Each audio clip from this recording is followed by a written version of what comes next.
Hello, everyone. Hopefully you can all hear me okay. And very big welcome to this workshop on clinical hypnosis and dentistry.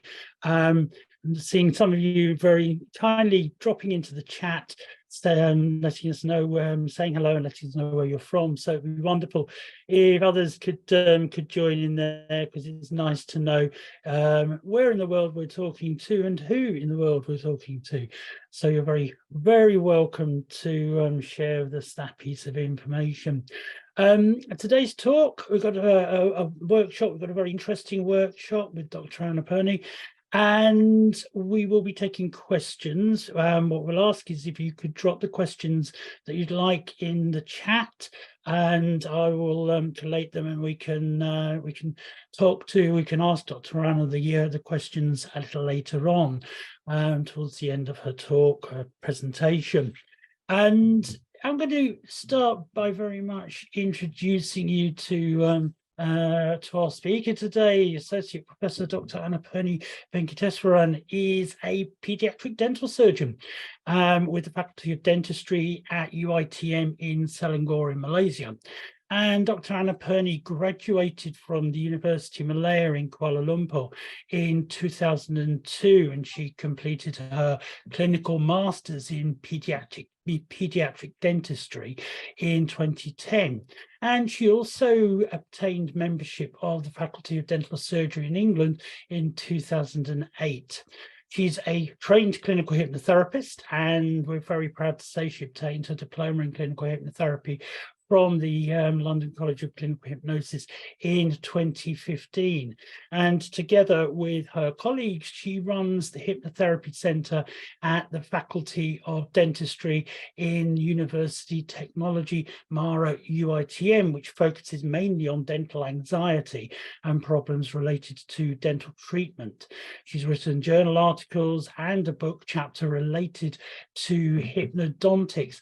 And I am really delighted to welcome our distinguished guest, who will explore with you the role of that clinical hypnosis has in dentistry. And Dr. Anna, I'll hand over to you now.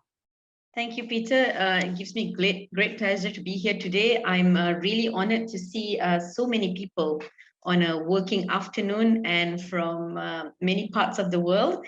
I'm also a little nervous because I have my teachers in here, you being one of them, Peter, and I just noticed that I had one of my dental school teachers here. So giving a shout out to Dr. Shan.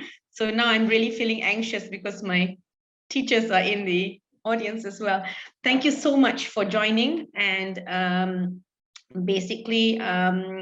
thank you for introducing me. I think LCCH has had a very good sort of marketing tool, because now everyone who sees me recognizes me, because apparently the ad shows up in a lot of websites and while you're shopping at Shopee. So thank you for taking your time to join me. I'm not sure whether most of you are from the dental background, or I'm going to try to keep it simple, not too technical, and so that please feel free to put in your questions as I go along. And we'll get to that. I'll try to keep it short so that we'll have some time to have our questions and answers. Just a sec, I'm going to.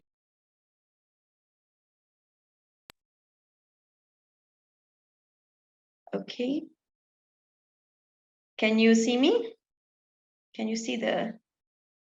Dr. Anna, we can see you. Dr. Anna, just one quick thing. Could you just turn off and turn on your camera very quickly? All right, 1 second. Just turn off and turn on very quickly. I think there's a little bug on your camera right now. All right.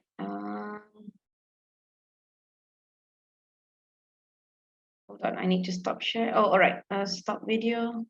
Yeah, can. Just a very quick one. And then, yeah, now you're good. Because I think I saw a little bit of a bug just now. Normally, it happens with PCs that are maybe not updated with Zoom. So not to worry. You're completely okay. Okay. We can see you. Awesome. All right. Yeah. Okay. So basically, before I start, I wanted to just share my journey on how the group of dentists at UITM actually started out with hypnotherapy. I have to be honest, I went to LCCH as a patient before I started off becoming a therapist myself. So when I showed up there at LCCH, and they recommended that I try the course. So I started off by doing the certificate course, and I really liked it. That was, I think, over 4 months. But I was really lucky because my colleagues from UITM, three colleagues joined me, and we had a really good exposure and good time at LCCH. And so we went on to do our diploma at LCCH as well. And we also did our cognitive behavior hypnotherapy. And we started off working in a team. We still work in a team at UITM Dental Center. And we are very lucky because we have full support of our dean and the administration, and they have given us a place, basically, because I'll show you setup later. We have a hypnotherapy room. And we've been working because we're academicians, so we've got the opportunity, and we've been working on research and also write-ups regarding hypnotherapy, because at the moment there are research regarding hypnotherapy, and in particular hypnodontics. Hypnotherapy used in dentistry is quite scarce. And this is my lovely team. We have an orthodontist. On the extreme left is an orthodontist, Dr. Saraswati. Dr. Rohaida, next to her, is a pediatric dentist, just like me. And next to me is Dr. Afzan, who is an endodontist, who does root canals. And all of us lecture in hypnodontics as well. And we try to share it with our various fields. I'm also on the board of Malaysian Society of Clinical Hypnotherapy. Okay, where did I begin? Just like everyone else, Hypnotherapy for Dummies, okay, written by Peter himself. And basically, I think when we started out, not many people were speaking about hypnotherapy, and I never knew that hypnosis could actually help me in my practice. As I said before, I went in for different reasons. Sorry? Can you hear me, Dr. Anna? Yes. Your video has glitched out again. Could you try turning off and turning on your camera again? Yeah, sure. Just a very quick one. Maybe you don't need to see me. You can just see. But you can see my slides though, right? Yeah, your slides are good. Your slides are good. Okay. Probably if it happens again, then I'll just ask you to turn off. Yeah. You don't need to see my face. Don't worry about it. Okay. Yeah, just let me know. Okay. So so we started small. And I think I was brave enough to start hypnosis in my practice because I had other friends who were doing it with me. Had I been alone, maybe it would have been a bit difficult because there's also a stigma. People look at you and go, what?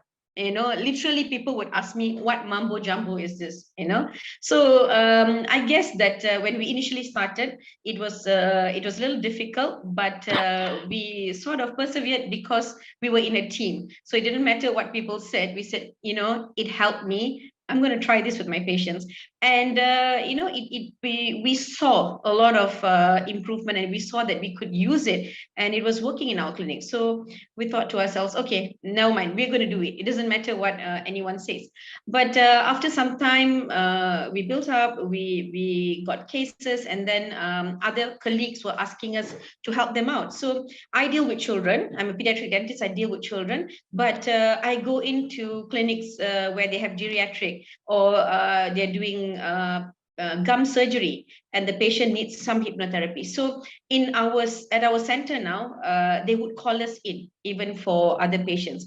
So it started off like that, and then of course we started speaking and at forums, and we were invited to share our experience. And we found that there was a lot more acceptance, and people wanted to listen to us. And this whole stigma sort of reduced along the way. So you can see that sometimes we use it as an adjunct to nitrous oxide as well. So when we go and we train people for nitrous oxide, we include the module on other behavior management techniques, including hypnosis. So And we were very lucky to host the second regional clinical hypnotherapy conference at UITM in 2018. You can see it's very handsome handsome man here, Mr. Peter again. And we had a very successful conference. A lot of medical, dental fraternity joined us, and it was really nice because the sharing sessions that we had, because we had psychiatrists, as well as all the other medical fields who came to share their experience. So this was really something that was quite eye-opening. And I think we were supposed to have it again in 2020, but unfortunately, due to the pandemic, we have not had a face-to-face conference. However, in the past 2 years, we've had 3 wonderful conferences which were held online. More acceptance, I think, at the third conference, online conference that we had, we got some media write-up as well. And you can see that it is definitely gaining some traction now, and people are more interested. Okay, I don't think I want to talk too much about the history. I think I want to go a little bit more, but if we have time, we can come back to just to say that hypnosis is not something that is new. It has been around for a long time. In fact, it was used, like you can see here, it was used at times of war when they didn't have enough sedatives. So it has been in use, but it's just not been very popular. So why it came about, how it came about again, I'm not too sure about that, but basically, there has been, perhaps before this, hypnosis and therapy was separate from medical and dental services. So I think now when we have this amalgamation, we are starting to see being more widely used in our field. So what is hypnosis? Basically, many of us go into a hypnotic trance every day. It's just that we don't realize that that's a state of hypnosis. So basically, it's, when you're really into your book, when you're reading your Harry Potter, and you feel that you are in the movie or in the book itself. So basically, it is pretty much like daydreaming. And you could be driving your car. And doing, sometimes you're multitasking, you're driving your car and then you're listening to the radio, you just know where to go. So basically it's automatic as well. So in that state of, like some of us ladies will be watching TV and then ironing our clothes without burning the clothes, because we manage to do it because we are in this hypnotic state.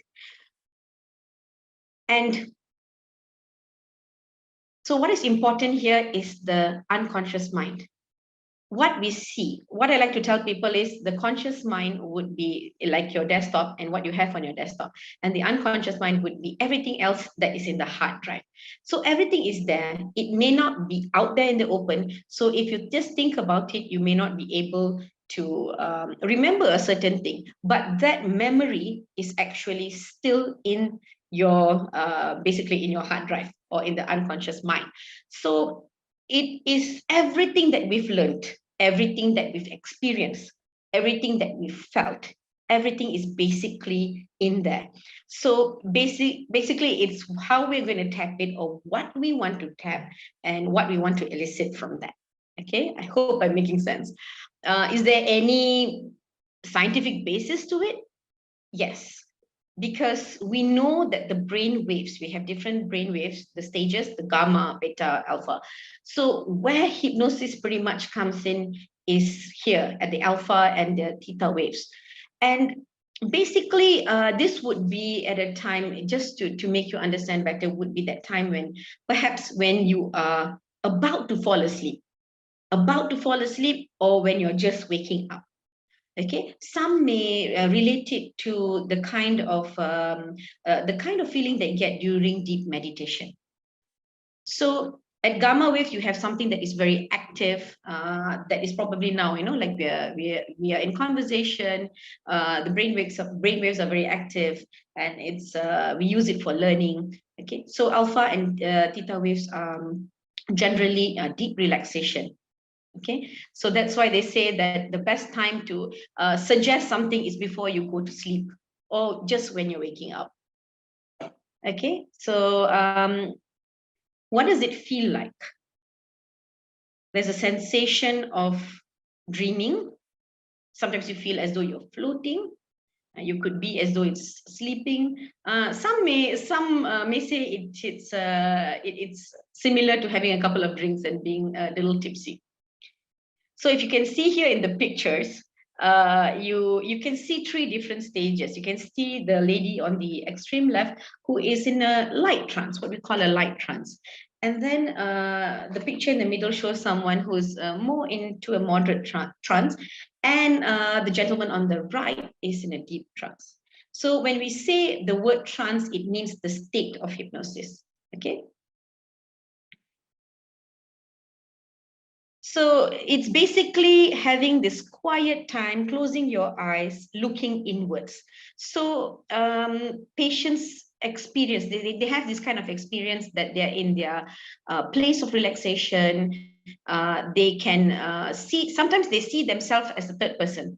They see themselves looking at another part of themselves, okay?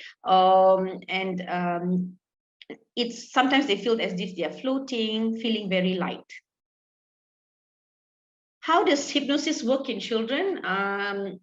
So when I was trained in hypnotherapy, so one of the main things is to get the patient to close their eyes. So, we would have some induction method, and usually that would involve having them to close their eyes. Either it's a direct sort of suggestion saying, okay, you can close your eyes when you're comfortable, or, we'll ask you to focus on a certain point, and, basically, ultimately, we'll get you to close your eyes. But in children, it's a little different. In children, I've had in the beginning of my hypnotherapy sort of experience, and I would wonder why the child could not get into a trance.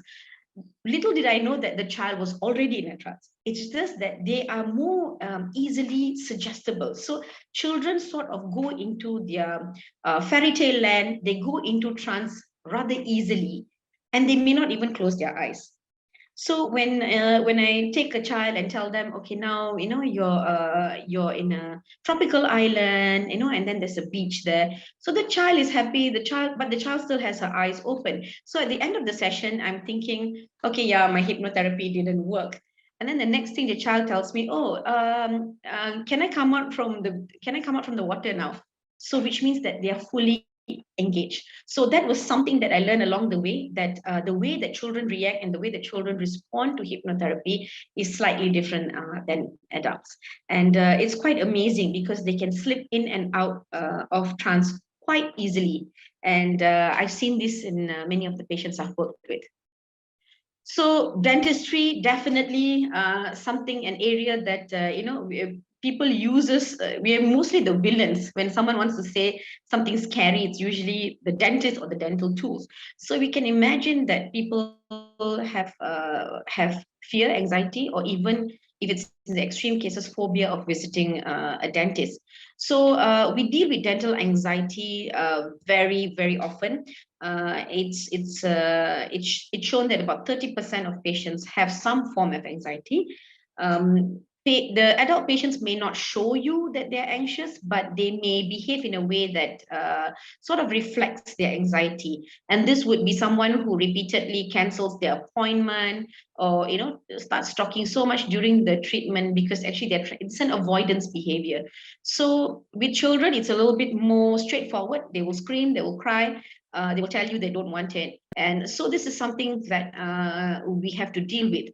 And basically, we could have the best tools, we could have the best skills, but if the patient is anxious, it's literally impossible to treat the child without having some intervention. And in dentistry, we have pharmacological and non-pharmacological. I'll just show you that in a bit. So basically, it's a vicious cycle, because a patient who is anxious will tend to avoid treatment. And because they're avoiding treatment, their oral health care or the dental problem gets worse. And then the treatment that they need becomes more complex. And that would probably mean more complex treatment or more sort of pain eliciting treatment as well. And this in turn sort of adds on to the anxiety. So of course we do have drugs, we do have gas, we do have general anesthesia to help, but how often would you want to use that? This thing became very apparent to us during the pandemic because we literally had no general anesthesia sessions and we had to make do. So at our center, we do have nitrous oxide, a laughing gas, and but it is, as you know, for those of you dentists, you may know that sometimes it works, sometimes it doesn't. So we were literally quite desperate, and what happened actually is we started using more hypnotherapy to manage our cases, especially in emergency cases. And we found that it was really, really beneficial because we will almost a year and a half without GA services. So, and if you've got like a root canal therapy, which is repeated sort of appointments, you cannot do it in one sitting. You need to come back a few times. I don't think it's really worthwhile taking the patient to GA or even for that matter giving nitrous oxide. So having another modality to manage the anxiety would really, really be beneficial. So the good thing is it's no drugs, just words. Words are our drugs. I like to call hypnotherapy verbal sedation because we are using our words to achieve, in my experience, results which are very similar to nitrous oxide sedation, because I use a lot of laughing gas. And I was quite surprised to see that my patients with hypnotherapy had similar sort of signs and presented the same way as a patient who was on nitrous oxide sedation. So of course, with no side effects, we can do it anywhere. So basically, if you run from one surgery to another, it doesn't matter because all you have to do is just take your voice and yourself. And the other thing I love, and I really, really love about hypnosis is because it instills positive behavior. And for those of you who are dentists, we know that we work so hard to get good oral health care habits. So by us actually telling and training, we spend a lot of time training our patients on oral hygiene instructions. If for children who need to wear orthodontic appliances, trying to motivate them. So I'm sure some of you know what motivational interviewing is. So actually we can incorporate that into our hypnotherapy and it becomes a habit for the patient. So it doesn't become a chore for them to remember to brush or to remember to wear their appliance or to remember to activate their appliance. It becomes automatic.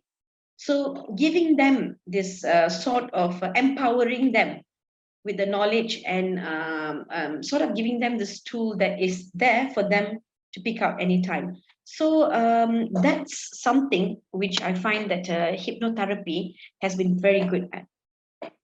And so for that, we say that the changes are definitely much more long lasting. What do we use it for? Definitely in pain management, in giving your injection, giving your local anesthesia. Okay, to reduce gag reflex, and some patients who have too much of salivation during the treatment, actually there are scripts to actually help us with this. And of course, something important for dentists is the habit breakers to get them to stop thumb sucking, nail biting, and it's also to increase motivation. So there's one for snoring as well. It can be for the patient who snores to sort of turn over whenever they start snoring. And there are also scripts to help the spouse of someone who snores so that it doesn't bother them. So it's quite amazing because we have scripts for about anything under the sun. And quit smoking is something that's very important for our profession as well. I have started working with patients for quit smoking, and it's been quite an interesting journey. All right, so yeah, not mumbo jumbo stuff. as what people would think.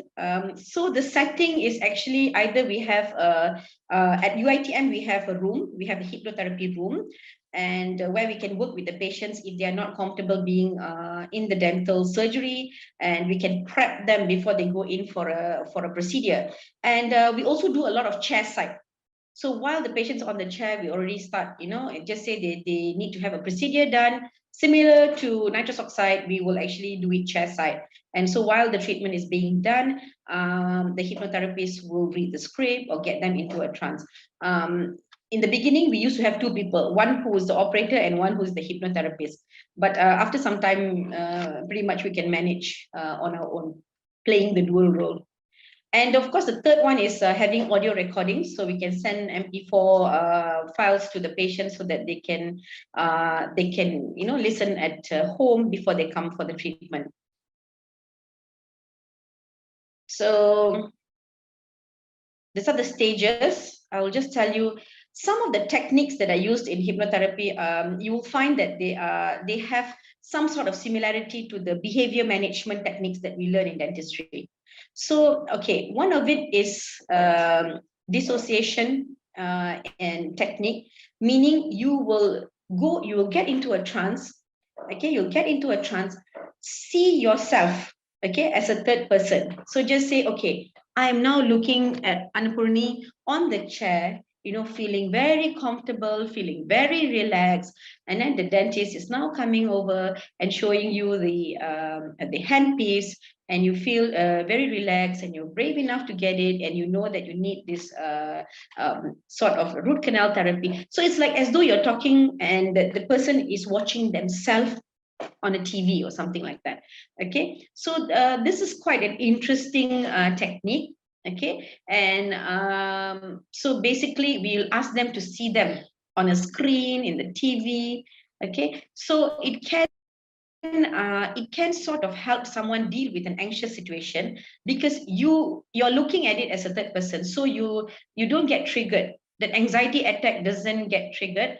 You are watching yourself. Okay, and you are rooting for that person to be brave. You're rooting for that person to come out with good treatment outcome. So in that way, you don't get this kind of the person is not triggered or becomes very anxious. And usually when we hook them up, we've got them hooked up to the pulse oximeter, and for monitoring, you can see that the heart rate actually comes down. So they're definitely more relaxed. Parts therapy is a very, very interesting therapy, and I think many of you may relate to this. For those of you who watch Pixar movies, and you will know, if you've watched Inside Out, what it says that within yourself you have a part that is represents sadness, that represents joy. So you have all of this. This is the rojak. That's sorry to the non-Malaysians. Rojak means a mix. Okay, so you have all these emotions that makes you a complete person. So it's not the fear that you're dealing with or the anger that you're dealing with is not it's not someone else, but it's just a part of you. So by addressing this part, so it's very interesting, and it's very well captured by this movie. By addressing that part of you, you may be able to overcome. You are basically you're negotiating with the part. For instance, if you're anxious and you have some fear, you're negotiating with fear and saying, yes, thank you, fear. You've done a good job for me because you've been protecting me. So, but now I need you to relax so that I can get my dental treatment done. Okay, as obscure or as crazy as it sounds, these are actually part of our scripts, and I've seen it work for my patients. I've seen it work for me as well. So very interesting, and I'll share a case later about how I used this technique.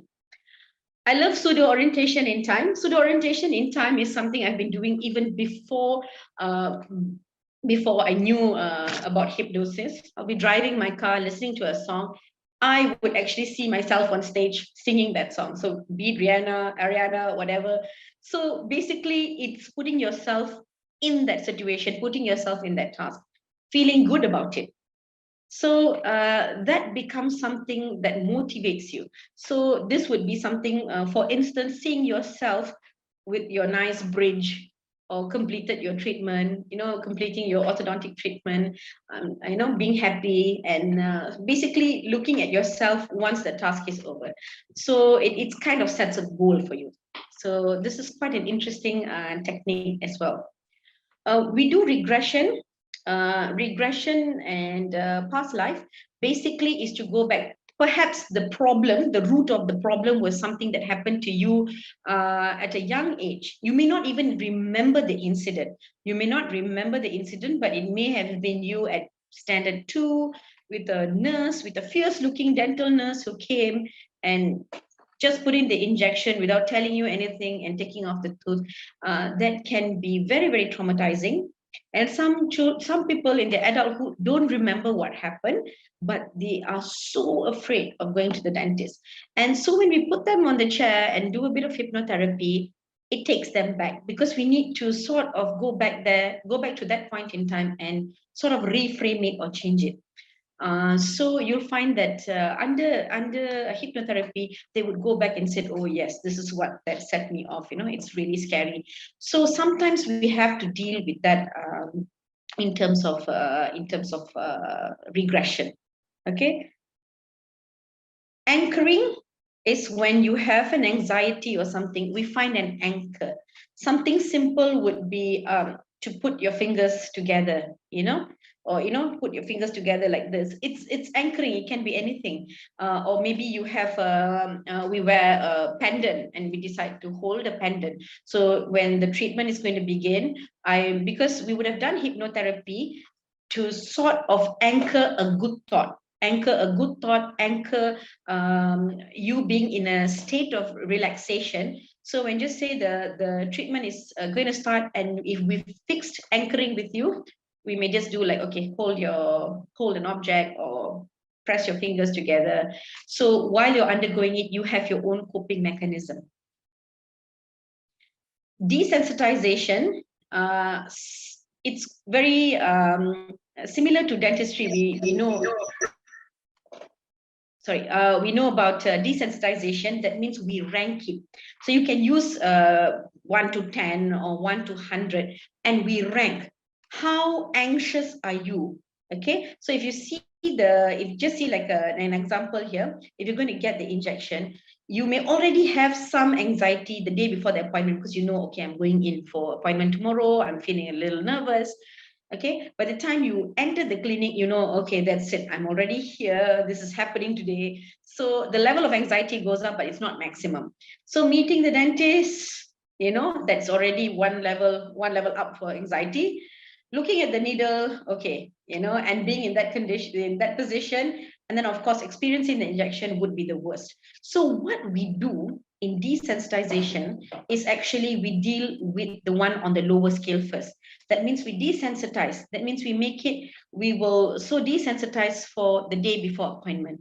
And then we take you, and then the next step would be to desensitize until entering the dental clinic. So we might use pseudo orientation in time to let you feel more relaxed. Okay, once we've achieved that under hypnosis, then we'll go up, okay, to the higher ranking one, and that's how we work. So we can't get to the top straight away. We need to do it gradually. So this is called a desensitization technique. Aversion technique, I've only ever used aversion therapy for quit smoking cases.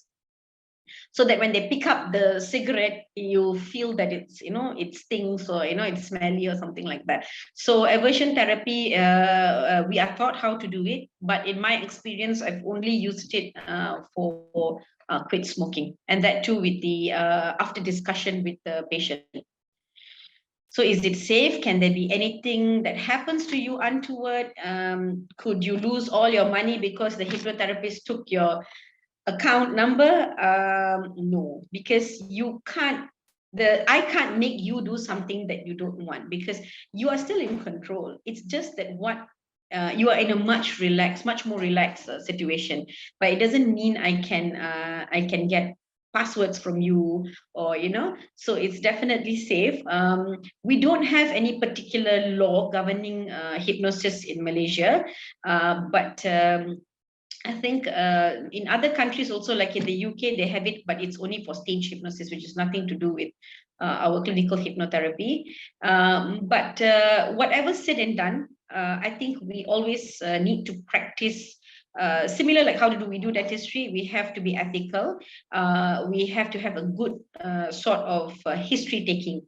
So if the patient is a patient who is depressed, on medication, has other psychiatric problems, we need to record that, because then we would be dealing with other issues. So patient selection, again, is very important.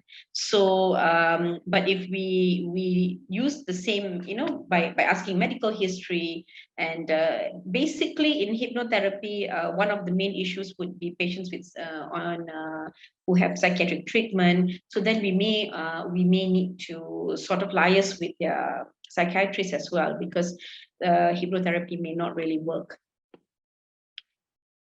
Okay, I just wanted to share a couple of cases with you. So I use it a lot. My colleague uses it a lot as an adjunct to nitrous oxide. So the good thing is, because after some time, the nitrous oxide becomes a placebo. We actually switch it back to 100% oxygen. And we start off the hypnotherapy and induction of nitrous oxide together. And then we slowly taper down the nitrous oxide. So basically, the patient is on oxygen. And sometimes what happens is, in the next sort of the following appointment, we don't even need the nitrous oxide anymore. We go in straight for hypnotherapy. How I found out that it works pretty well is because once we had switched off the nitrous oxide and oxygen as well, the patient was still in a trance. So we had to awaken the patient. So awaken in hypnosis means how we do hypnosis is we do an induction. Okay, we do an induction, get them to be in a relaxed situation, and then we do a deepening. By deepening, sometimes we'll say, okay, now we're walking down the steps. I'm going to count from 10 to 1. So we have a deepener. Then we will do our whatever therapy we want to do, whatever scripts we want to read. And then at the end of it, we will awaken the patient. Because if you don't awaken the patient may still be, in a limp sort of, they feel very heavy, because they are, they as you saw earlier in the photos, they become a little limp, the muscles are a little heavier. So in order to bring them back and fully awaken, so that they know where they are, because under hypnosis, you can lose the sense of time. It can seem very long under hypnosis, or you've gone on for an hour doing the hypnotherapy and they feel it's just been 10 minutes. So there's this bit of loss of sense in time. So when you need to awaken them, we will tell them, you're awakening now, you'll come back to the clinic here at Dental UITM, feeling fresh, So so when I remember once when I did it, and we've switched off the nitrous oxide, and the patient was still in trance. So we had to do, so I make it a point every time when I use it, when I use both, I make sure I taper down the nitrous oxide, and I make sure I awaken them from the hypnosis state as well. So after some time, we don't need, actually, when they come back for the second or third appointment, sometimes the patients will say, yeah, it's okay, can you just talk to me?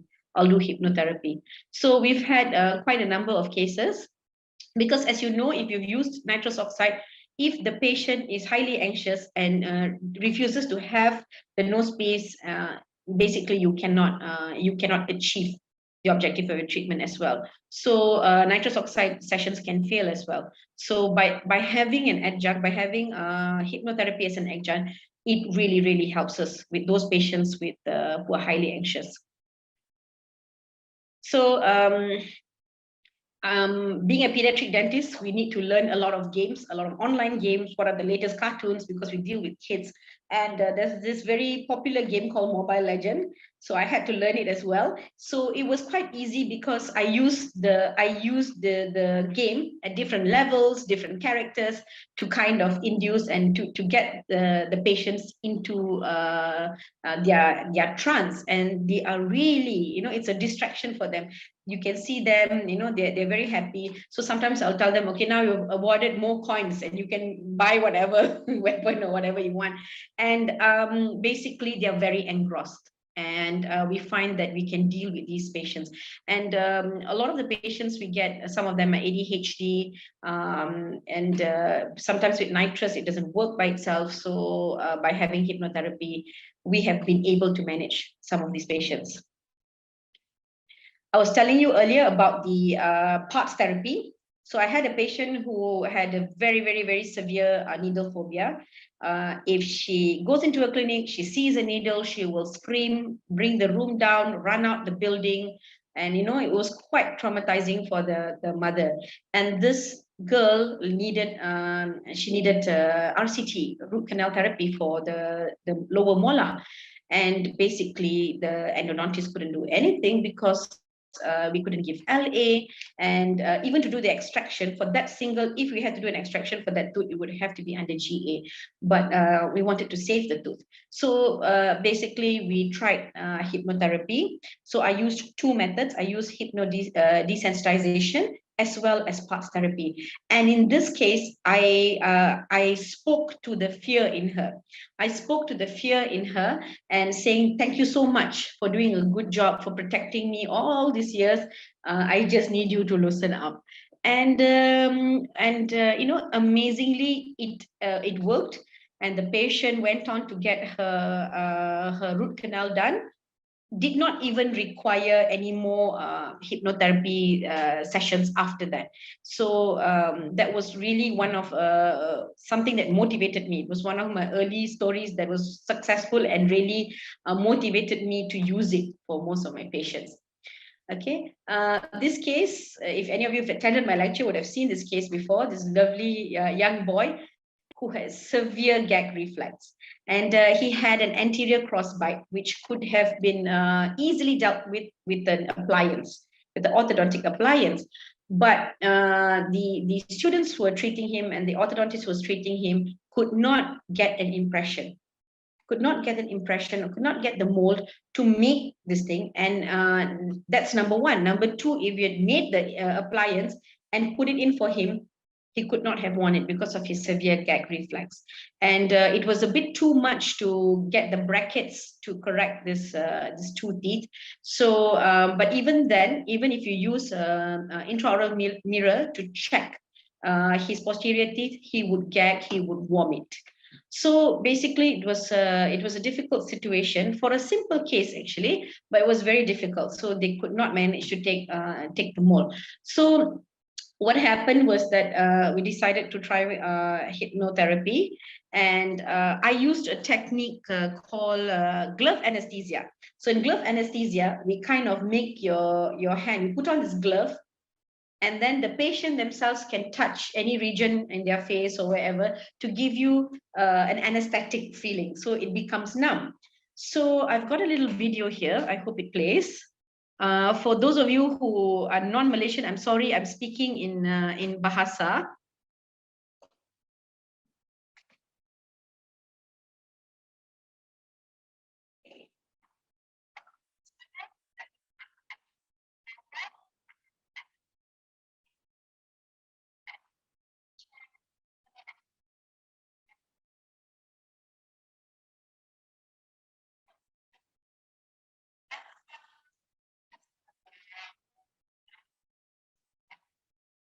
So you can see there just now that the patient used his finger.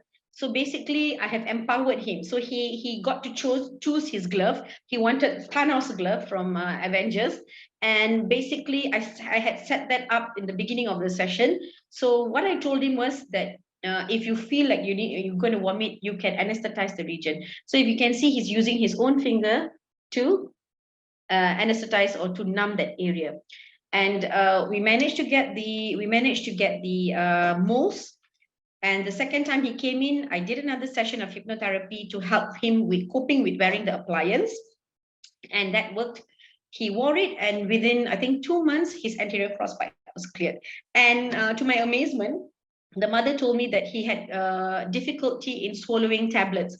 And because we had done this session with him, indirectly, what has happened is he's now able to swallow tablets. So that was not something that I was aiming for, but because we had done this session with him, the sort of the secondary gain was that he could actually swallow his tablets. I use it a lot to help my patients with motivation, because we have a lot of patients who come in, with issues, especially with the cleft lip and palate, sometimes late repair, cleft lip and palate, having a lot of self-esteem issues. I've worked with a couple of patients for that, and also some of them, they go in under maxillofacial surgery, and it's major surgeries. So in order to cope, sometimes they have these flaps, attached flaps and things like that. So we need to motivate them, because they're going to be in hospital for quite some time. They need to have good oral hygiene. They need to have good oral intake. So sometimes our maxillofacial friends, they will send over these patients so that we can motivate them. We do a bit of hypnosis for them so that they can cope, because these are children undergoing major surgeries. So we help them to cope with post-surgical issues. I'm sorry, this picture is scary for anyone. For non-dental, it might be a bit scary. But we also had, I've also had the experience of using hypnosis to manage trauma patients who refused to get treatment or could not be, basically like this young boy actually fell and had a fracture of his upper jaw, fracture of teeth, loss of teeth, and basically could not be sort of treated for 2 days, because they went into ED, and then unfortunately he went in with the teacher, and they could not calm him down. So he actually came in 2 days later, and so we had some nitrous oxide and hypnosis as well. And for after having a trauma like this, it's a long sort of journey for them, because the tooth may become non-vital. Sometimes you are replanting teeth. They need to undergo a lot of dental treatment post-trauma. And so now this boy is doing really well. He doesn't require any more hypnotherapy, and he's coming in, he's getting his all his treatment done, his root canals, his perio surgery to improve his aesthetics, and he's doing really well now. But when he started off, he literally would jump off the chair, and so it's really we are so glad to see where he has come from there. Okay, so also another trauma case, which we could avoid GA by using, this is a case was just managed by a non-dentist outside. So they kept taking the boy to GA. And so basically, even to remove these arch wires, they were going to take him in for another GA, which we managed to do with hypnosis. Okay, so challenges, I have a lot of challenges. And I think hypnosis is something that I would love to share with all dentists, because I think there's room for hypnosis in our practice. However, you still need to train. So it's not something where you can go for a one-day course and then, it took us a long time as well. So I think that investment of time and money to study it, some people find that a bit of a challenge, but I think once you've gone through it, you can see how well it works in our practice. And sometimes I use it to calm myself down, because I have stressful days. So it really helps me with myself as well. So I think it's worth the investment. And I think some of the private practitioners think that this is not going to generate money. So, but believe me, I think when they see us working, especially with the children, a lot of parents will come looking for us and say, can you do, hypnotherapy for me? I've had such requests, but, unfortunately, I run a pediatric dental clinic at the university, so I don't see adults. But we get a lot of them coming in, because you will realize that a lot of adults also suffer from anxiety. So I think if you're at a practice which is treating adults, I think it's really, really worthwhile knowing, adding hypnosis to your list of tools. And yeah, of course, we've been called Mambo Jumbo. I've even had threats made against me, saying that, you know, I'm using a very sort of I don't know. Sometimes it may become, some people may view it as an issue, as a you know, contradiction to any of the religious beliefs. So I've had to deal with that before. But thankfully, I think hypnotherapy has been accepted in most like religious bodies as well, because it's used for medical purposes. There's actually no issues with it. Lack of research, so we are really trying to add on to this, because without research we cannot sort of, you know, we at least need to quantify something or come up you know, with research to so that we are not seen as mumbo jumbo anymore. But I think I see a lot of places which have started to look into this, so hopefully in the next couple of years we will see good research coming out. Okay, I would really love to answer your questions, because there's really so much to talk about. So, but I'd rather just sort of address your. Are you guys good there? Yeah, we're all here. Oh, my video is still doing Yeah, it just did, Dr. Anna. I think you just the whole session was very smooth, only just at the end of it. Yeah, you're good right now. You're good right now. I don't use such techniques to get my patients into hypnotherapy. Okay, well, we've got a question here, and it says, how do you decide which technique to apply when you see a patient? Is there any indications to use a particular therapy? Okay. I usually speak to them, get to know what their likes and dislikes are, and you know, yeah, it's not textbook. There's no textbook which tells you this patient has come in with gag reflex, hence you use, you know, when I had the patient with the gag reflex problem, I put out different scripts in front of me. I actually put out different scripts. So I have this big folder, you know, so I put out all the different scripts. And sometimes what I do is I combine little things from everywhere. So it's pretty much customized. Like for that boy, I did it in Bahasa Malaysia. So, you know, I could not just use a script that I got off my textbook or, you know, from any website. So that one I customized for him. And I needed to know what he liked. So when I just told him, I'll give you a glove, he immediately gave me the response. Oh, I like Thanos. Can I have Thanos? Can I have the 5 precious stones? You know, so I kind of like put all of that in, so that I would really be able to relate to him. So we need to, I think that's why in our introduction, you know, when we speak to the patient, that examination part, I think that would give us a bit of idea, because you look at their responses and everything, that will give you an idea about what technique we could use. So I put out like my quit smoking patient, I had put out a few, and then I tried one, and then the second round when he came, I tried another one. But you know, it's never, there's no right or wrong. There's no right or wrong. So I guess I just decided, the girl who had that phobia, I don't really know why I picked the desensitization, but because when I saw her, I saw that even when she was coming into the clinic, we could already see that she was highly anxious. So I thought, you know, her phobia was so bad. So I said, if I don't break this down, and if I just try to address the needle, the injection, it's not going to work. Because I can see the buildup. I can see her from the time she's walking in from the door, coming in, you know, I can see her fidgeting. And so I guess that's why I chose that desensitization. And then I felt that when I spoke to her, she was embarrassed. She had this embarrassment that, you know, I'm 14 and I still have this kind of fear. So she was very embarrassed that she had anxiety and fear. So why I chose parts therapy was, when I told her that no, fear is a good part of you, it's an integral part of you. It's not bad, but it's just working in overdrive. That's it. And I think when that was the game changer for her, because before that she was blaming herself and saying like, why am I like this? Why, it's embarrassing for my mom, because she would literally scream. Everyone else would stop working because the screams were so bad.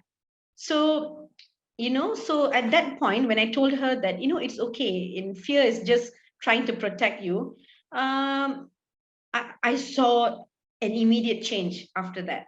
So I guess it's a case to case. Okay, I'm going to switch off my video because I look scary. It's okay. It's okay.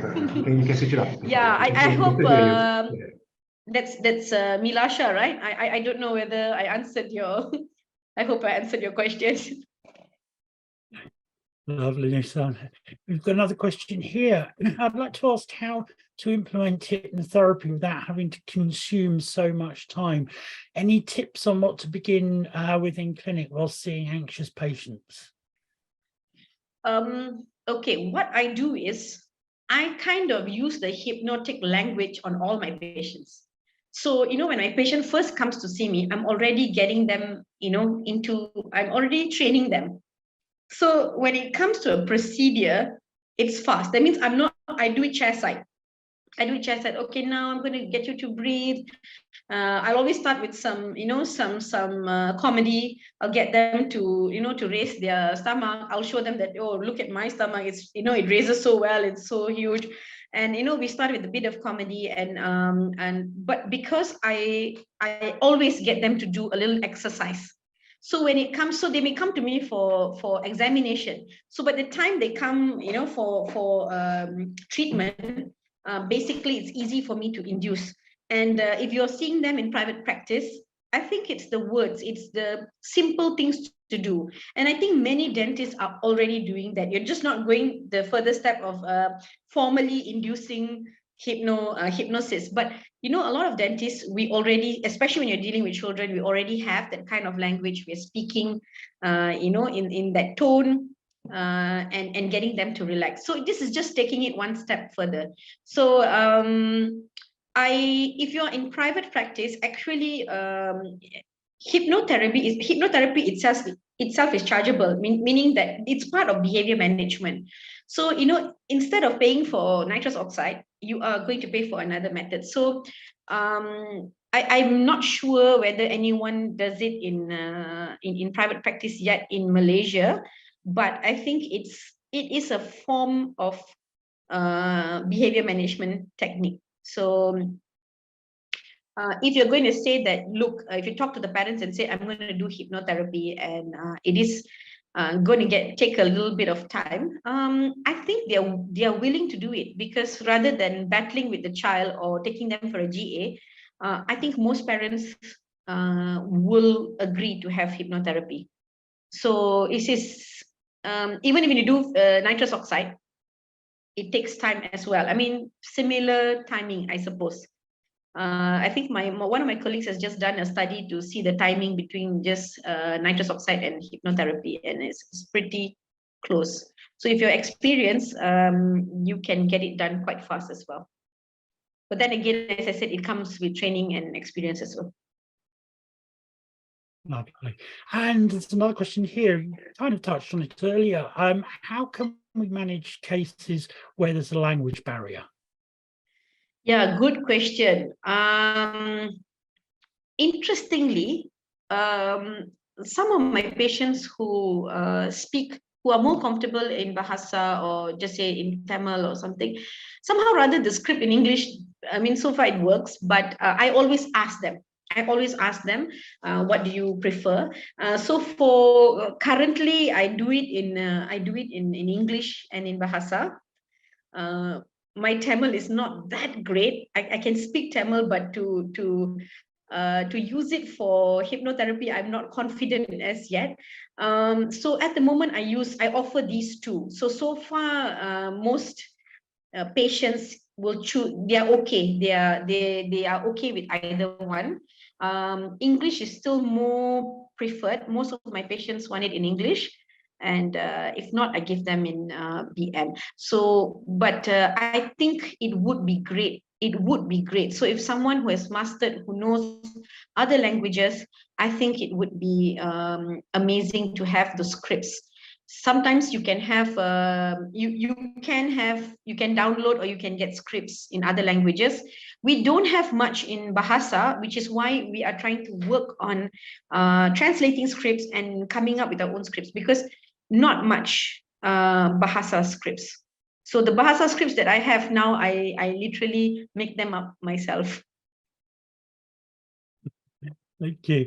And also another question here, can you highlight about acceptance by the MDA to include this in clinical practice? Also, what's your opinion on possible inclusion of hypnotherapy training in the dental curriculum at universities?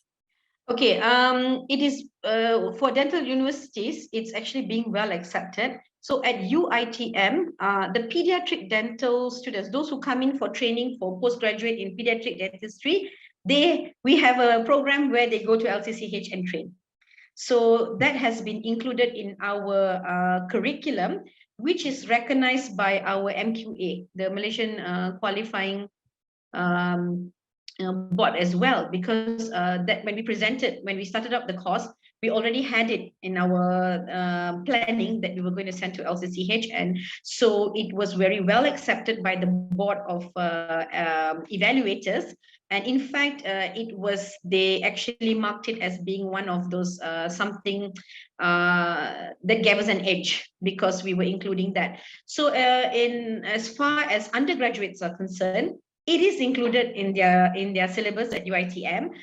It comes under, because we have a whole module on anxiety, it comes under the public health module. So we do lecture for that module as well.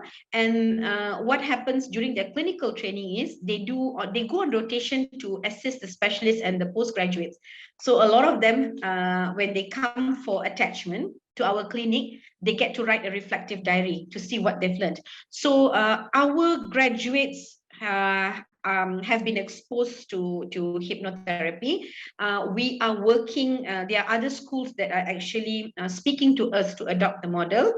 And so it is well received. And I mean, MQA was very accepting of it as well. So I don't see any issues with it being included in the syllabus.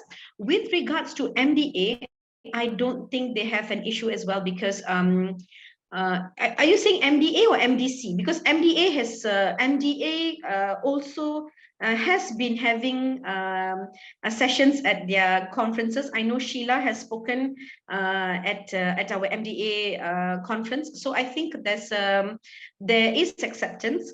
I think most dentists always think about this is how is it going to benefit me? Is it going to take a long time? I think that's the biggest fear among private dentists is, because you're spending time. If you're going to sit there for 1 hour and end of the day, the patient is going to go back without doing any procedure. I mean, I guess that is something that we need to address as well. But in terms of acceptance, legislation, I don't think there's any issues. And I think your patients would be happy to have someone giving them a trip and giving them a relaxing dental treatment. So far we've not had any issues with MDA, MDC or MQA. Lovely, thank you. I'm hopefully for one more question, and one question that somebody has asked is, can you share a short script of how hypnotherapy would sound like? Don't think we've really got time to be able to do that, but what I'm going to do is I'm just literally drop into the chat a link for everyone for an audio that we recorded for frontline responders, people who are burning out, and it's a relaxation audio. So do feel free to go to that link and listen to the audio itself. I'll give you an example of how hypnotherapy actually sounds like. And the last question here is, I'd like to ask, does hypnotherapy have specific duration of action? How will you know a patient is out of hypnosis? Basically, there are signs that you can see on the patient. Okay, is if you've used nitrous oxide, you will see them. The swallowing pattern, the limbs. You can see that they're very relaxed. Okay, so as clinicians, we are trained to look for that when we do sedation. So it's the similar thing when you have hypnosis. So when you can basically see the patient, and then of course, as I told you earlier, we have to awaken them. So when you awaken them, they need to come back, and we'll ask them, okay, give yourself a good stretch. Are you back here fully with me? And sometimes they'll just give you this blank stare. And you go in and say, okay, I'm going to awaken you again, because they're not fully back there with you. So you will learn. And when you go through the program, like what I went through the training at LCCH, they train you for that as well. That means you go in to see, okay, what are the signs? Okay, how do you bring them back? Are they fully back? Do you need to repeat that awakening? Okay, so you will know how to sort of assess them and see whether they're fully back. I've got that before, people who don't want to come out, and then when they come out of it, they tell me, I was shopping, why did you call me back? It's I've had that as well. I was like, okay, I'm sorry. Someone, it was so specific. I was shopping at duty free in Dubai. Why did you call me back? So the duration is basically up to us, and it's up to my friend Dr. Afzan, who does root canal therapy, it can be a very, very long session. So they have this, she's using her microscope. It goes on for like 1.5 hours. Patient is in trance. And the amazing thing is, her patient will go to take an X-ray, still in trance. The patient is fully relaxed, goes there, takes an X-ray, comes back. At the end of the treatment, Afzan will wake them up. But some of these patients are so used to getting it that they know how to awaken themselves as well. So in terms of duration, it's not a problem, because we can basically just take it on as how long as we want. And it's not like a drug where you give and then after half an hour it wears off. So if the patient is very comfortable, they will keep themselves, because as I told you earlier, time is very distorted in there. Time is very distorted. So you would think it's just 10 minutes, but actually you've been on the chair for an hour. So it's not an issue. So you can have it as long as is required for your treatment. You mentioned drugs just then. Just sharing something from my past. Before I was a clinical hypnotherapist, I was doing research at Guy's and St Thomas's Hospital, and part of the research I was doing was with the dental sedation unit, where we were looking at anxiety levels in people undergoing sedation with IV midazolam. And what really was very interesting, people under sedation were like quite chilled, quite okay. They would come out, and we noticed they had very strong state-dependent learning. Out away from the midazolam, they still were anxious. Put midazolam in, they were nice and calm, drug effect, and also they remembered being calm. The thing with hypnotherapy, what I've found since I've moved into this, I've been doing this since the early 1990s, is that you don't have that state-dependent learning. Somebody goes in, and I'm sure, Dr. Hannah-Penny, you can attest to this as well. Somebody goes into the hypnotic state, has a positive experience in the dental chair, in the dental surgery. The next time they come back in, they are set up. They've remembered the positive experience, so they are naturally more calm and more in control there. It's true. So, yeah. And especially with children. Just to share my very own experience, which is non-dental related. I had a very difficult pregnancy, and I had hyperemesis and couldn't go to work. I was throwing up. Anything. I walk here, I will throw up. Walk there. So I was throwing up, and I couldn't go to work for about 2 months. And I think I was in the midst of doing my diploma, and Sheila calls me and says, please come back to class. And I said, I can't get out. I can't do anything. And so my friend Rohaida did a script for me, and it was, I think it was called, Peter, it was, I think, to adjust, right? Something to do with, you go in and you adjust the control room. So I like diving. So I imagine I went into the submarine, and the submarine had a lot of control keys. And so Rohaida said, you got to turn down one key, one dial goes down, one dial goes up. And I was able to go back to work. I was able to go back to work. And so that was something that really, really, it was a really huge thing for me, and it helped me a lot in many aspects as well. So that was something that was quite amazing. So when that happened, I was like, okay, this is out of this world. So I know it's different. It's difficult to imagine, but perhaps if we have an opportunity and you listen or you experience it, if we experience it, this is something we need to experience. And everyone will tell you, oh, I'm not hypnotizable, you can't. So I had a senior person in dentistry as well when we did the sort of demo. He said, yeah, Anna, none of this works, but it's okay. I'll come and listen and I'll do it. And he told me, he said, I was trying to lift my hand and I was like, I just wanted to go back into my state of relaxation. So, I think it's if we have an opportunity, it would be really great if, we could have something like that so you could experience. Wonderful. Thank you very much. And we've run out of time, unfortunately. I've got one quick question there, which I'll answer very, very quickly. Can hypnosis result in the creation of false memories, or are any possible long-term side effects? No. And yes, the long-term side effect from hypnosis is that you feel calmer, more in control, more positive.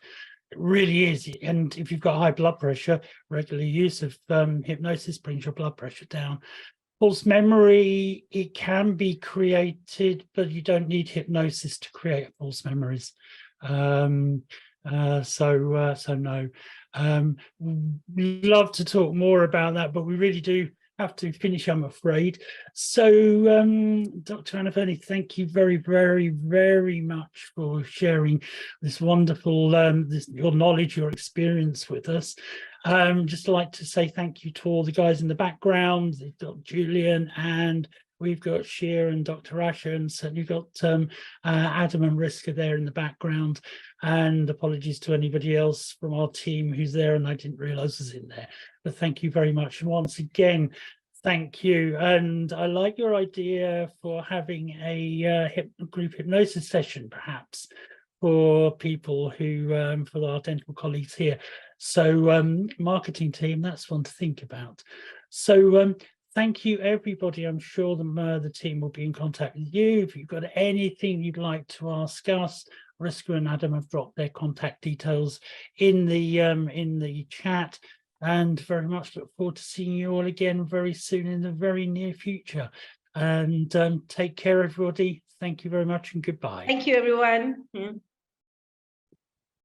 Thank you.